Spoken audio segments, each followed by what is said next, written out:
story we know is the Good Samaritan. Okay? There's this wise person in the law, a religious scholar, and he gives the right answers to Jesus, but then he tries to clarify it with this question: who is my neighbour? And it's a genuine question. Who do I need to show love to? But in it is also the fact that this man is trying to restrict who his neighbour is. He's trying to get out of his obligation to love fully. And so he puts it to Jesus like, who is? Surely it's not them. Maybe it's these people. Maybe it's these people. And Jesus does what he often does. Does Jesus give him a straight out answer? No. Jesus gives him a story and a question. I love that. Do you know how many questions Jesus asks in the New Testament? 307. Do you know how many questions Jesus answers directly? 3. So if you've got a question for Jesus, he's probably got a question for you. Yeah? But I love that. He answers with a story and a question, and he gets this person to question their own understanding. Right? And we know this story that follows from this as the Good Samaritan, but it's not called the Good Samaritan. That's just a title they put on it. Right?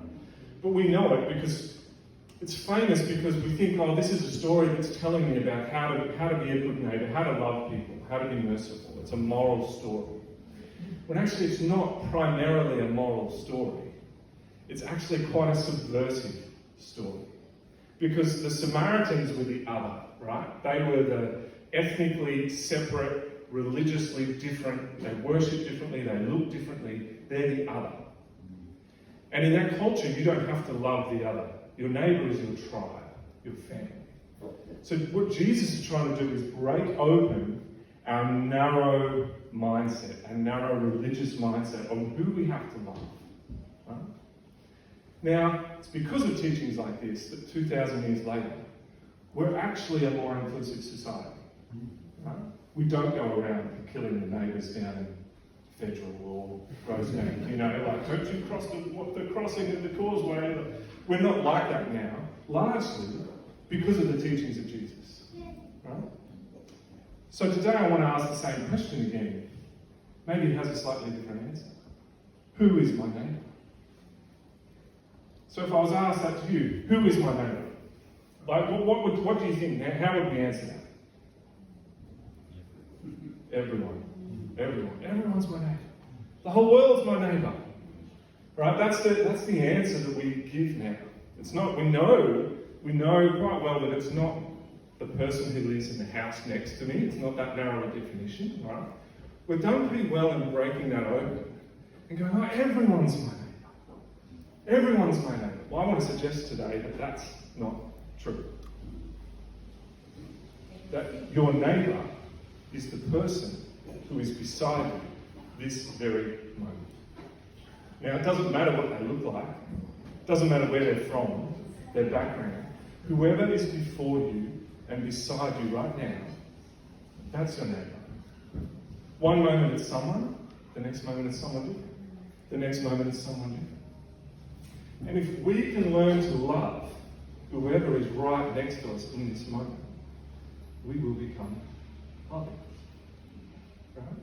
So, there's a problem with, modern ethics, New Age spirituality, where people will say, everyone's my neighbour. I love the whole world. I love everybody. Everyone's my neighbour. I love the cosmos. It's so good. But I don't like this person that's right next to me. Yeah? I love all of humanity. That's pretty easy, isn't it? If I do all the right things, I post with all the right hashtags. Do you know? I put banners around my profile pic that say what I'm for and how I'm so inclusive. Right? I can love people on the other side of the world. I can tell people about my virtue. I can attend all the right protests and all the right rallies. I can buy fair trade coffee. I can love everyone and love no one. Because if I can't love that person who's right next to me, all the rest of it, I'll say this plainly, BS. Right? Is rubbish. Paul says it in Colossians. In 1 Corinthians. What does he say? I can sing, with the tongues of angels, If I don't have love, it's a clanging gong and a noisy cymbal. You know. I can throw my body into the flames as a sacrifice, but if I don't have love, it means nothing. I can say I love all of humanity, but if I can't love the person that's right next to me, it means nothing. It means, because to say I love everyone, and see, I'm preaching this sermon to myself. I'm not talking about it. None of you would do this, but I do this. Okay, I do this. I love everyone, right? Because loving everyone involves no cost. Yeah? Loving people on the other side of the world doesn't actually cost me anything. You try loving one person. Really loving one person. And see how much it costs you. See how much of yourself you have to surrender. See how much of yourself you have to lay down just to love one person. Okay? Our neighbour, yes, we know it's not the person who lives next to us. We know it's not the person who votes like us or talks like us or looks like us or has the same preferences as us. But our neighbour is also not everyone. Okay? Sort of is, but we can't hold that. We can't comprehend that. We can't actually love someone on the other side of the world if it doesn't cost us something. But the person right before me now, right beside me in this moment, that's what it means to love my neighbour. It's basically the sermon today, right? Love my neighbour means love whoever is next to me in this moment. And that will make me love him. But I don't want to leave you with that. Because I go, that's good. How on earth do I do it? Because I've tried to do it. I've tried to love my neighbour. Because who's the most likely to be the person who's right next to you and right beside you and before you? Who's that usually most likely to be? The spouse. Or your child. Or your sister. Or your brother. The people you live with. Aren't they all so hard to love sometimes? Oh, but I love all of humanity. But those people in my house, if God would just do something about them, wouldn't it be easy? Wouldn't that be good? All right. How do we love our neighbour? And I want to suggest a couple of things. How do we do this? Luke chapter 6, verse 37, Jesus says this: do not judge, and you will not be judged. Do not condemn, and you will not be condemned. Forgive, and you will be forgiven.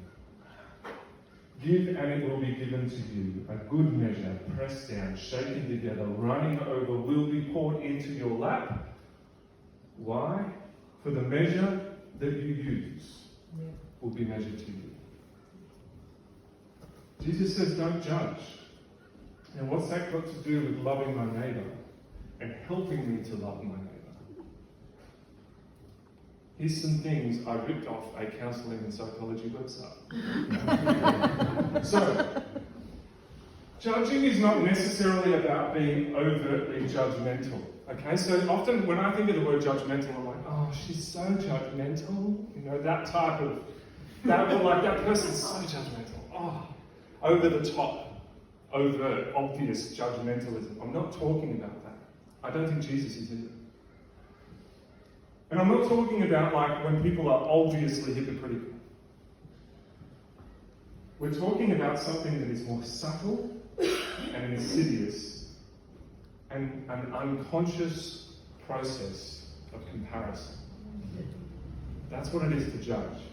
You see, because judging is a quick process, often based on superficial information, which is lacking in context. Right? So judging is not always bad. Judging is sometimes good. Because to judge means to make a quick decision based on a small amount of information.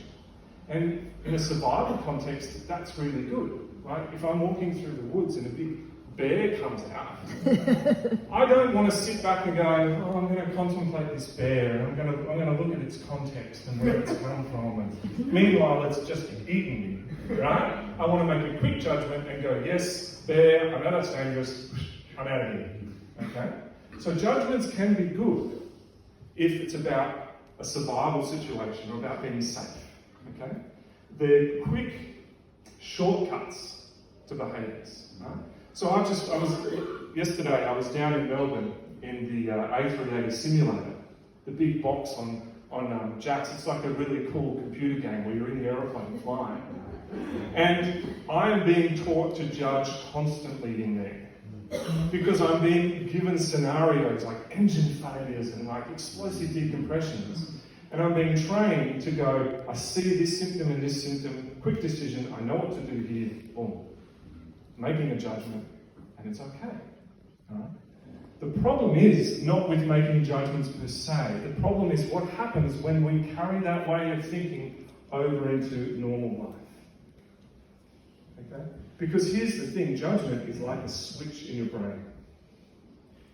It's a different form of consciousness to loving. You can't actually judge and love at the same time. It doesn't work. So all day long in the simulator, I'm judging, I'm making assessments. At the end of it, I don't turn around to my examiner and go, man, I love you. And I'll tell you what, he does not do that to me. He gives me a score, a judgment. It's like, I'm comparing you to this, okay? So judgments, this is what, when we're judging, we're making comparisons. And normally it's shortcuts. You do it all the time when you've seen a TV show or something and it flicks up on the screen, oh yeah, I've seen that. And you write it off straight away because you've seen it. You make a judgment. I know what this is about. I understand it. You assume you understand it and you dismiss it. And we do that to people. Yeah? A couple more words of wisdom from the psychology website. The comparison used to judge is more about you and your own strengths and weaknesses than it is about another person. Ouch. When I'm judging someone, particularly if I'm judging someone in my household, they're not doing that right, they're not doing that right. Often it's because there's something in me that is feeling agitated or anxious or deficient. My comparisons are more about the person I'm judging than they are more about what's going on in me than they are about the person I'm judging. Why is that a problem? Here's the kicker. Even though a judgment is an opinion, it is perceived as reality. So we make a judgment, right? We go, oh, this person's so untidy. I'm randomly picking that one out. That doesn't come This person's so untidy, right? And it's really based on the fact that I'm feeling stressed and anxious and I need control. But I'm judging the other person and saying, you're so untidy, all right? It's an opinion. But here's the thing. I perceive that opinion as reality. I don't notice that it's an opinion. I don't notice that it's my Roy perspective. I don't notice that's my perspective. I think this is objective reality. That person is this. Focusing on judgments can lead to symptoms of anxiety and depression, as there can be an increased fear of being judged negatively by others. Decreasing negative judgments can help increase empathy, compassion, and overall contentment. Okay, we're going to come back to this and you're going to see some of my PowerPoint magic. Ready? Woo! Pretty good, huh? I'll do lessons afterwards for anyone. Let's take a closer look at this thing, okay? Knowing that I perceive my judgments as reality. Jesus says, do not judge, and you will not be judged. Do not condemn, and you will not be condemned. Forgive, and you will be forgiven. Ready for something interesting? Yeah. Who does Jesus say will judge you? Do you mean in this? Does he? Does he say here that God will judge him? Okay. Who does Jesus say will condemn you? He doesn't. Who does Jesus say if you forgive, you'll be forgiven? See, I've always assumed he's talking about God. I've always assumed he's saying, don't judge, and then God will not judge you. And so I'm like, oh, okay. I thought there was this grace thing, but anyway, like saying, if I'm judgmental, God's going to be like an angry, annoyed parent to a child. You did this, now I'm angry at you. That's not really the character of God, is it? So who is judging me if I judge? Me. Yeah. Who is condemning me if I condemn? Who is forgiving me if I forgive?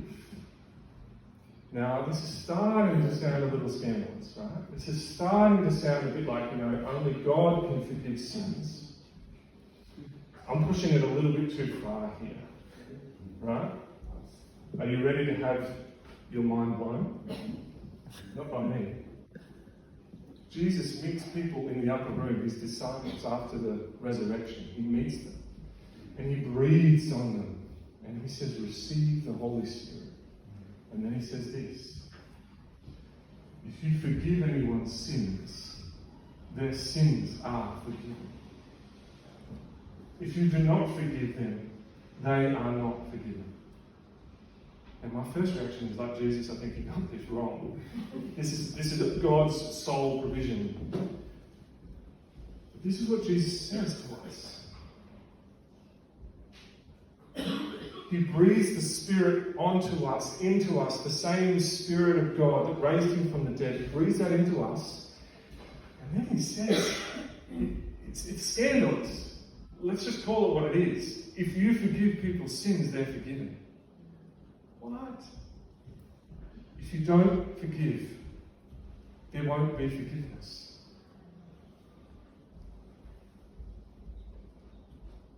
Do not judge and you will not be judged. Do not condemn and you will not be condemned. Forgive and you will be forgiven. See, Jesus is saying, do not judge. Because he is actually telling us we actually have the power and authority to judge. Like our judgments mean something. It's not just like a bad attitude we've got to try and fix up. Our judgments actually mean something. When we judge, remember before? Our opinion, we believe is reality. Right? Our opinion of other people, we take that as objective truth. When we judge, we believe our own perceptions to be reality. And so we live in the reality of the judgment that we have created. We become victims to our own judgments. So when Jesus says, don't judge or you'll be judged, he's saying when you judge, you have power. You will create a reality that you're going to live in, and you're going to be a victim of that judgment. And the same goes for forgiveness. When you forgive, you create a reality of forgiveness. And you can walk and live in that reality.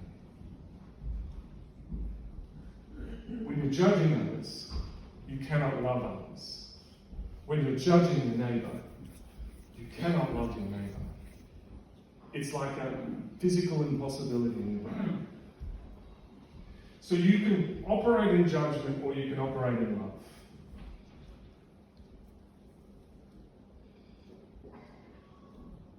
So how do we get rid of judgment? All right, if judgment is about making quick decisions based on superficial information, like that, bang, made a judgment. That's how that person is. How do we undo that way of thinking? You ask God to give his opinion on that person.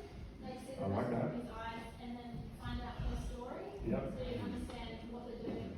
Like, say someone's smoking a cigarette outside at church. But that person might be born drug addicted and struggled with drugs their whole life.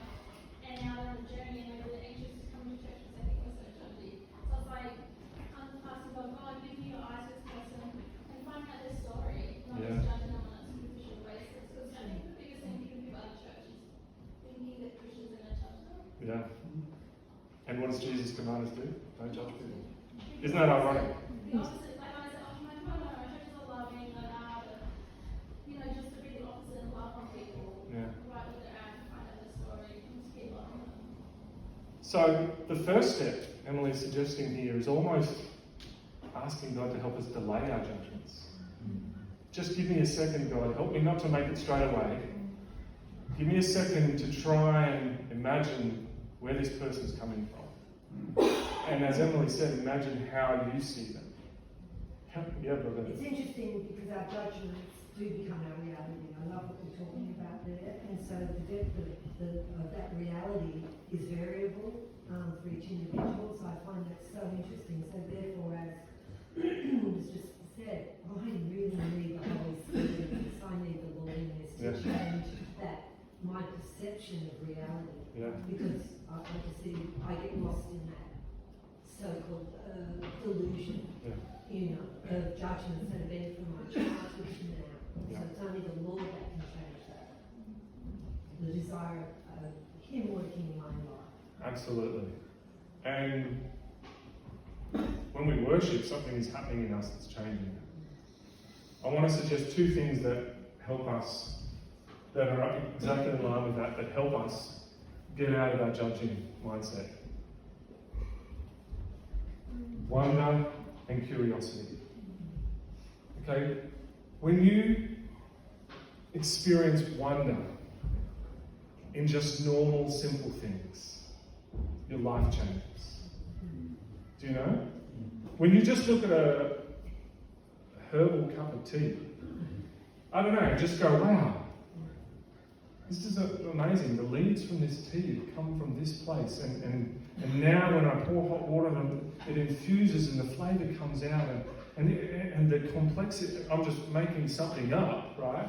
But if you pause and contemplate the wonder of ordinary things, it helps you stop making quick judgments. And curiosity, when you invite yourself to question. So when you're talking with someone, you can judge them straight away. But what if you start asking questions? It just might help you hold off on your judgments that little bit longer. Find out about their context, about where they've come from, about their background. And all of a sudden you might find it easier not to judge them.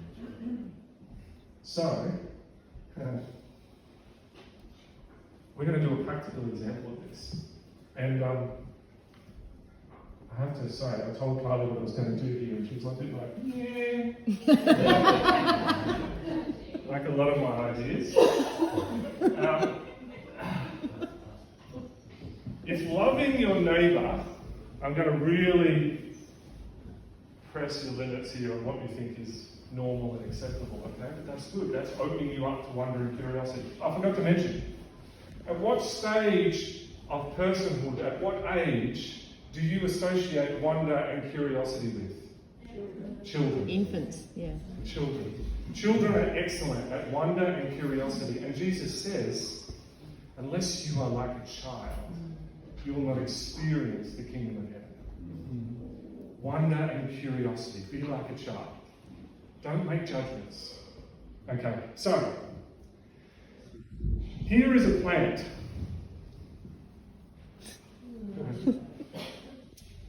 Here's my question, right? If loving my neighbour is loving whoever and whatever is beside me and before me in that present moment, could this plant be my neighbour? I'm judging that plant so much right Yeah. now. You can see It does need a prune. Yeah. So you judge, but we can't help it. We've judged it, right? Could this plant be my neighbour? Bit of a weird question. Is it kind of like, No. Okay. Let me put it like this. So abstract. I know it's abstract, but I'm trying to make it concrete. I'm trying to do concrete. I want to fly off into the abstract, but I'm trying to do concrete. Okay. Put it this way. Can I neglect this plant? Definitely. Yes. I can not water it. Right. I can let it die. So I can do something to this plant that does not benefit, that harms it. Right? Can I exploit this plant? Let's say this plant was a tree. Can I look at it and just see dollar signs if I cut it down? How could this plant benefit me? I can look at this plant with exploitation, Yes. I can look at it with judgment, and I can neglect it. If I can do all of those things, on the other side, could I also show compassion to this plant? Could I water it so that these brown leaves don't look so brown anymore? No, they have to go. That's not how it works. Okay, that's it coming back. All right. Sometimes we all need a prune, yes. Okay.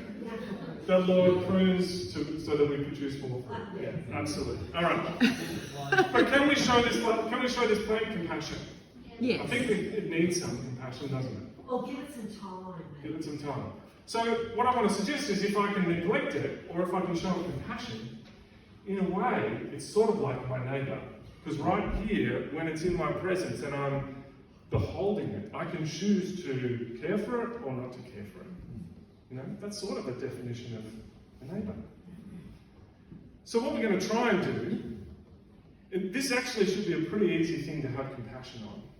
Because it's not talking back to me. It's not telling me it'll do it later if I ask it to do something. It's not having a go at me. It's not highlighting my own defeat. It's not really doing anything to me. It should be pretty easy to love. Right? I can judge it. Or I can withhold my judgment and I can unlock wonder and curiosity. So let's just do that for a couple of seconds. Let's actually, because what I want to do, I don't want to just give you good information. I want to show you how you can do this in your mind. So let's just look at this plant for a moment. I'll be playing some nice background music. Don't forget to do that. So we're going to have to be like the real world where there's no music. I'm looking at this plant and I'm not going to judge it up or down. I'm not going to compare it to other types of trees or plants. I'm not going to analyze it. I'm not going to try and think of what type of plant it is or why it's not like other plants. I'm just going to look at this plant. Just this plant. And I'm going to notice some of the beauty in it. And I might even start to think to myself, God has created this plant. For whatever reason, God has birthed this plant into creation. John 1 says there is nothing that has been made that has not been made through him. Colossians 1 says he sustains all things and holds all things together. So as you look at this plant, God has not only created it, he's sustaining it. I can look at this plant and start to think about the presence of God. I can start to feel compassion for this plant that is brown and hurting. And I cannot judge it, but I can just observe it and know that I now get to observe its beauty in this present moment, right here. I'm not going to live forever.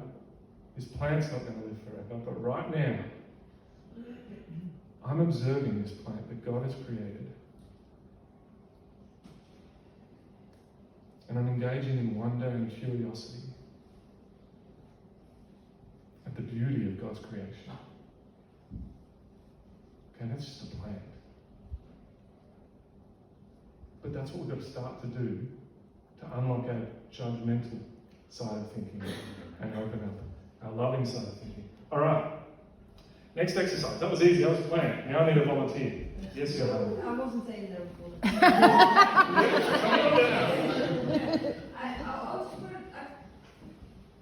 Because I feel like there is a positive aspect of judgment. If I look at that plant and ask it, what do you need? That is still a judgment. I don't think that's a judgment. You're asking it. You're inviting curiosity. Yeah, because for me that is the key thing with everything around. Like when I look at that plant, I see you and then I'm like, okay, what do you need from me? What do you need me to do for you? Yeah. That's an inquiry. That's the inquiry. So that's not a judgment. Beautiful. That's a beautiful inquiry, and that's exactly what we should be doing. What does this But then I mean? get an answer, and that's like there is some judgment in it. Like I go like, oh, you need me to water you. There's a judgment in that because it is the left brain that's switched on and saying, Yeah. you need water. Yeah. So I'm just saying, if we just say that all judgment is bad, No, I'm not saying all judgment is. I'm not saying all judgment is bad. I'm just saying sometimes we need to delay our judgments. And maybe, I mean, the plant can't talk, but we're going to see. We're going to have a person. Maybe I can allow the person to tell me what it means, rather than just assuming I know what it means. I mean, the plant can't tell me. It's telling me by doing this, right? It's sort of like it's telling me it's water. But maybe I'm very good at going, I know what that person means. They need a good kick up. No. Sometimes that's what we think, but maybe I need to just allow the person in my presence to unfold their needs before me. So now let's have I need a volunteer. Oh. Can't be a child, has to be an adult. A robust adult. No. Emotionally robust adult? No, it doesn't have to be right. Okay, Jono. Yeah, can you sit on the pedestal? You can Is sit it on strong the enough? pedestal. Oh! Okay. If I was golden, I might crouch on it. But you've got to.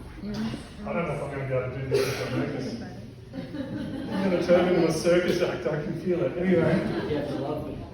So, Why did you cut your beard off? so we did it with a plant.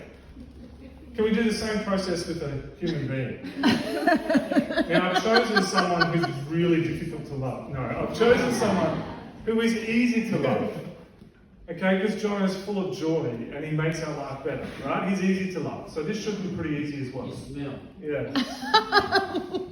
So you're going to have to try and be serious and just be zen-like for a second. Don't annoy us or we'll get judgy. We will get judged. I can't actually hold my legs up. No, do you need it? Do you want a chair? Do you want a chair? Okay. So, let's just do the same thing we did with the plant. Let's just look at Jono and not judge him. Alright? About who he is, or what he has achieved, or what he hasn't achieved, or how he does things, or the things that we like that he does, or the things that he doesn't like. Let's not judge that up or down, or analyze that. Let's just look at this child of God for a second. God's created Jono, birthed him into this world. And we get to experience who this personality is. I'm not going to judge him. I'm just going to go, God loves this man. As Emily said, Lord, help me to see Jono the way you see him. God loves you. From the bottom of his heart, he loves you. He sent his son so that you would have life. God loves Jono. And I get to see Jesus in Jono. That's the trick. God's created him in his image. And what I need to do is keep looking, keep searching until I find Jesus in Jono. Go past those elements that I might find, could be anyone, that I might find annoying, and keep just gazing on him, It's not this personal. magnificent human being, until I see Jesus in him. And love that. And then I won't be judging. Then I'll be loving. And then I will have created an atmosphere of love that we both can live in. Because in that process we engaged in then, looking at Jono and just looking at him and did anything actually change in Jono? Did he become a better person? No. Nothing changed in him. It's all about us. It's all about the way that we perceive. It's exactly right. Alright, so we've done the plant. We've done a person who's easy to love. Final stage, someone we don't like. Someone who really cheeses us off. Let's just learn to love someone who's annoying today. So here's someone, that's actually my simulator instructor yesterday. That's not him, but that's, if I could have taken a photo, maybe that would be a little bit what it was like. Man, He's got how good do I- teeth though. He's got good teeth. So I'd recommend his dentist. How do I love someone like this? Who I find a plant, it's pretty easy to love a plant, and someone who's friendly and nice, pretty easy.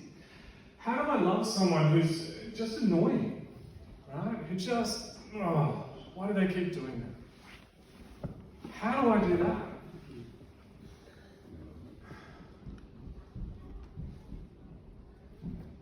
I got to do the same thing. I got to just hold off my judgments as long as I can, and just look at him and ask God to show me his love for this person. To see maybe some more context around why he is like this. Maybe I can see all this mountain of work that's on his desk.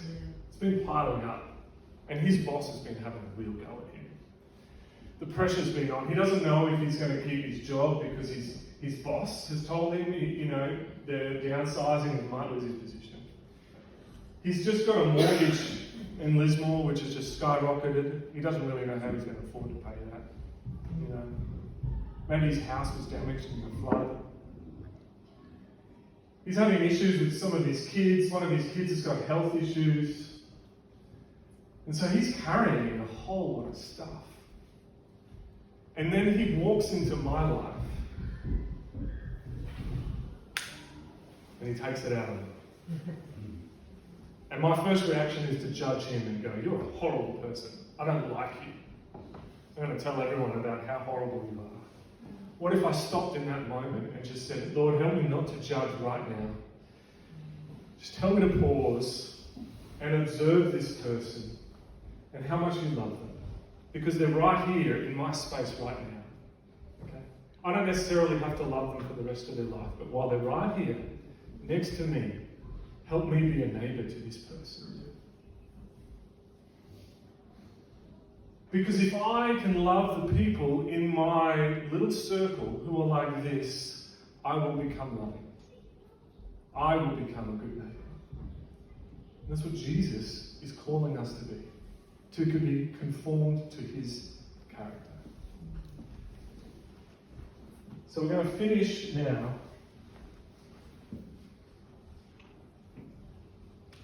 with what do we do? How do we become loving like this? Okay, we hold off the judgments. There's some practical things. Open up wonder and curiosity in your life. Latch onto habits of seeing the beauty in things. Ask questions. Pray that God would show you how he loves people. But at the end of the day, the only way I can do this is because he's first loved me. God has shown me what it is to be a good neighbour. God has been my neighbour. As I've been in his presence, he hasn't judged me. He hasn't condemned me. He's offered me forgiveness. And he says, the measure I'm using to you, Debbie, I want you to use that measure to other people. Love them. Don't judge them. Don't condemn them. Love them.